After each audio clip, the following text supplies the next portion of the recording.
Okay,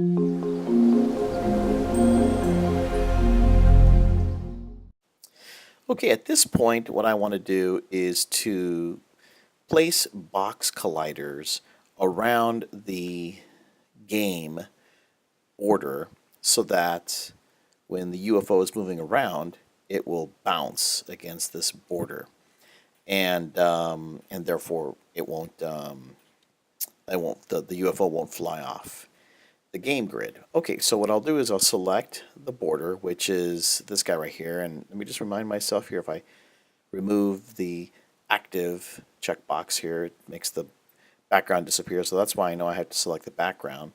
And I want to add a component, and I'm going to add a physics 2D component, and I'm going to select this guy over here, box collider 2D.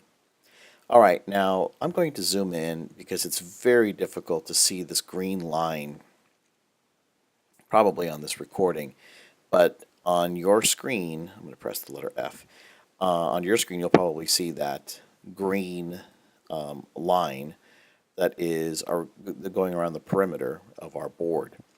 Now, you'll notice over here where it says size, x-axis, y-axis. So if I change this size, I don't know if you can see that on my screen, but you definitely can see it on your screen, that this is changing, right? This is the changing here. It's hard to see that green line. There's a green line right here. And what I'm going to do is I'm trying to get it so that it's the same width as the edge over here. So I better move it over. I'll just hover on top of this offset X and I'll move it over here a little bit. And let me see if I can zoom in here. Okay, so I see the green line over here. I see the green line over here. This is obviously too wide. So over here, size. Let's see what happens if I, reduce that a little bit more, and if I move this over a little bit. Still a little bit too big, too wide. So I'm just playing around with these values until I get it just right. And it looks like, boy, it's being really sensitive here. This is 14.2, negative 14.27. So let me just see what happens with negative 14.2. That's actually okay. It doesn't have to actually touch the outside edge. It's the inside edge that I'm more concerned with. So I'm okay with that. That looks all right. And it goes all the way to the top. And it goes all the way down to the bottom. So that's fine. That is the collider. And so if I play the game, just to show you what's going to happen here, and if I touch the left arrow, and you can see that it bounces up against it, where we don't have those colliders for the other walls, and so we have to place box colliders around these as well. But I might as well just take this guy and copy and paste it. So what I'll do is with that box collider 2D, I'll click this gear, and you'll see there's a copy component option. So I'll select copy component. We'll click the gear again, and then it says paste component as new. And sure enough, that's exactly what I want to do. And so here it is at the bottom. So if I take this offset, it says negative 14.2. And so if I move it all the way over, you'll see that it's probably going to be positive 14.2 when it's finally set. So here it is. In fact, let me just type in 14.2, and I'll zoom in, and you know what? That looks pretty good. It's right there on the edge. So we'll just use that. Okay, so now I need to put a box collider up here and down here. So I'll just take the one on the bottom here, and once again I'll copy. I probably didn't need to copy. I can just simply paste as new, and here it is in the bottom. And I'm going to move this over, but obviously I need to change the size. So let's see here. That says 31.64. This says 3.2. So let's see here. 31.64, and then this is 3.2, and so you can see here what has happened to the size. And so all I have to do is I'll move this to the top here, and let me just change this offset to 0, and you can see here that it's already changing the orientation and also how wide this is. So I'll just simply move this over here. Let me zoom in just to make sure. You can see here that the green line's a little bit too far up here, so I'll take that offset. I think I typed in 14.2 for the x-axis. I wonder if that's going to work for the y-axis. So I'll type in 14.2 over here. A little bit off here, so how about 14.1?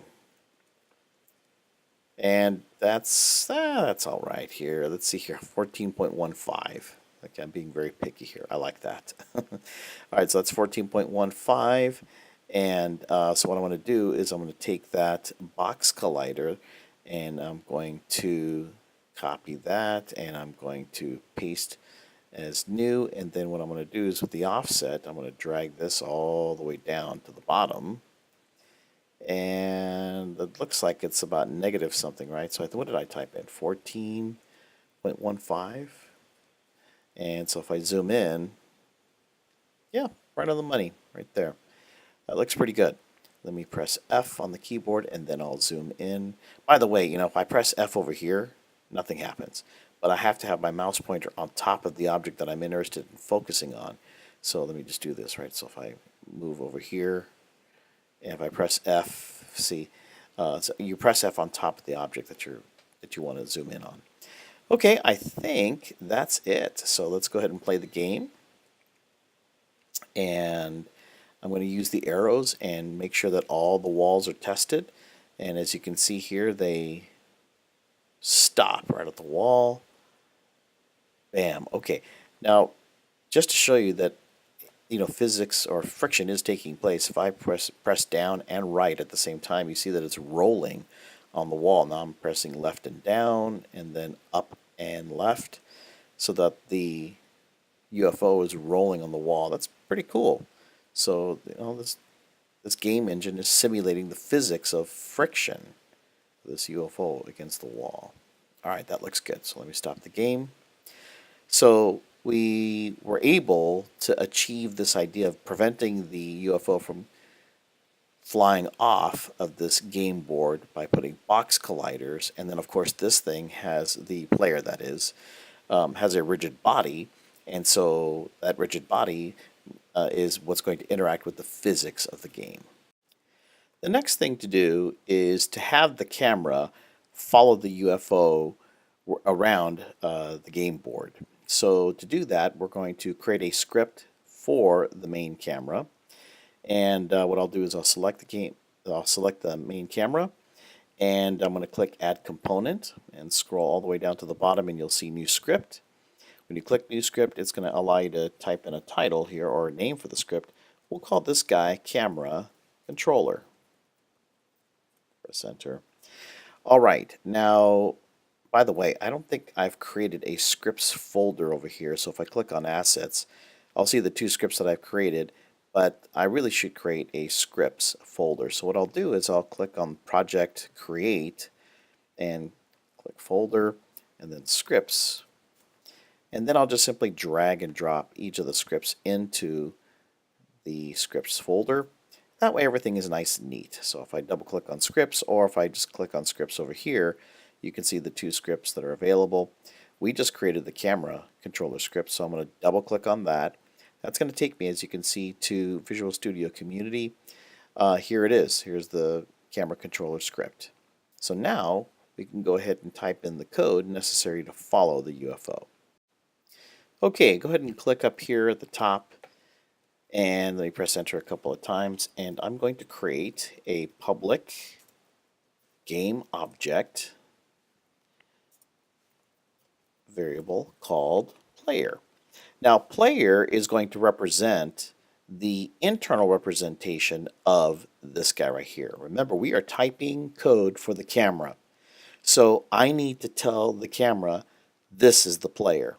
So by creating a public reference to it, and then I'm going to drag and drop that player into that public reference in just a moment, then I'll know that when I'm referring to player, I'm referring to this guy right here. Because remember, we are thinking from the perspective of the main camera. That's what we are. We're the camera controller. We have to think about that. I'm also going to create a private variable, and we'll call that, well, first of all, it's going to be a type vector3, and we'll call that offset. A vector3 is just simply an object that holds an x, y, and z axis value. It holds these 3 point values in 3D space, so it's a vector3. And what I'm going to do with that vector3 is in the start function, I'm going to say that the offset is going to be assigned. I'll type in transform.position. Now remember, this is the code for the camera controller. So when we're saying transformed opposition, well, we're talking about the transformed opposition of the thing that we are, that we are code generated for, and that's the camera. This is the camera's controller. So the transform position means what is the position of the camera. What I'm going to do is I'm going to subtract the player dot transform dot position. And what this does is it's basically saying, you know what the offset is? It's the distance between the camera and the player. It's the distance between wherever that camera is and this guy right here in 3D space.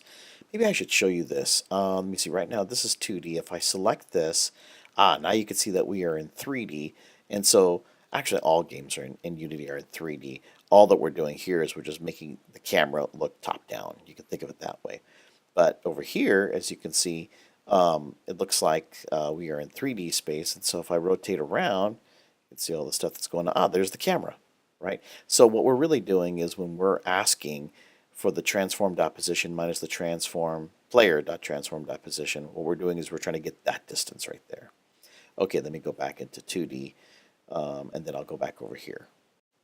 The next thing to do is to click inside of this function, update, and we're going to type transform dot position, which is basically saying the position of the camera. We are going to assign something to that. What are you going to assign to that? Well, namely, we're going to take the player's transform dot position, and we're going to add to that whatever the offset is that was calculated earlier here in start. Remember, the offset is the distance from the camera to the player. So as the player is moving around on the board, what we're going to do is we're going to say, okay, so whatever that position of the player is, add to that the offset, which was established over here at the beginning of the game, and apply that to the camera. In other words, what this does is it moves the camera to a certain location, namely this particular offset, this distance in 3D space away from the camera. All right, the question then is update the best function to put this particular code in? Yeah, it's going to be fine because it says over here it updates, the update is called once per frame, but let me introduce to you late update. So if I type in late update, this is another function that's available. Now what late update does is it says we are going to guarantee this calculation takes place and then we're going to update it. It could be that as update is called once per frame, that maybe the calculation did not take place because maybe it's a little bit more complex and we're moving around very fast. Now, I don't think that you would notice that much of a difference, to be quite honest with you, but what late update does is it just guarantees that this calculation takes place first and then it's going to actually apply it. All right, so let me just save my work. And if I wanted to build, just to see that everything is going to work fine, I could go to build, build all. And so as you can see here, it's building, build successful. Okay, so far everything is good. So at this point, we've finished our code. Let's go ahead and save it. I think I already did. Yeah, I already saved it. So now we can switch back over here to Unity. Go ahead and select the main camera. And you're going to see this guy over here. It just popped up right now, player. This is the public reference that I just created over here. This is supposed to be the player that's represented here internally, but externally, it's this guy over here, this player, that I want to refer to while I'm in my script, my camera controller script for the main camera. So you select the main camera. Here's the player script.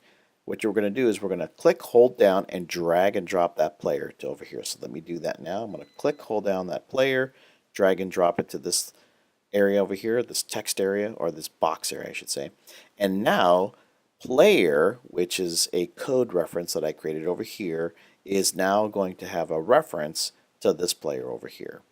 Well, now that I've established that reference, let's go ahead and enter into game mode and see what happens.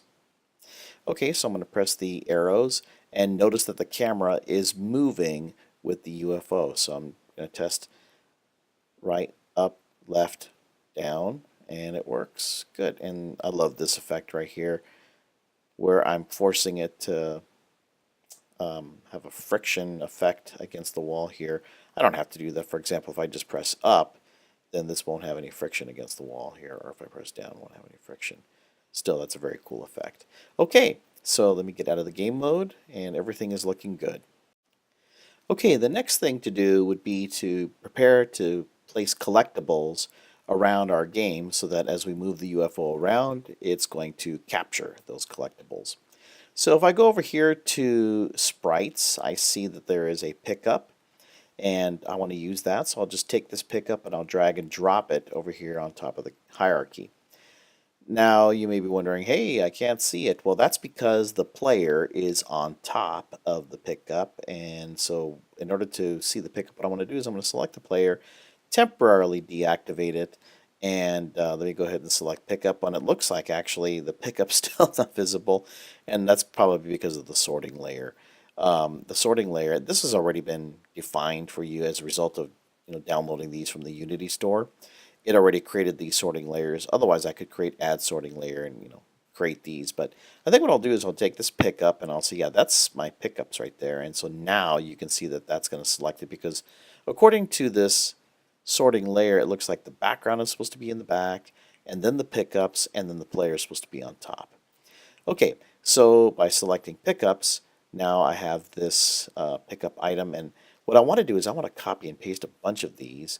And so what I had better do is I had better place a collider around this guy. So with pickup selected, I'll go to Add Component, Physics 2D, and let's try the Circle Collider. So I'll select the Circle Collider, and I know this is probably very difficult to see. I can barely see it on my screen.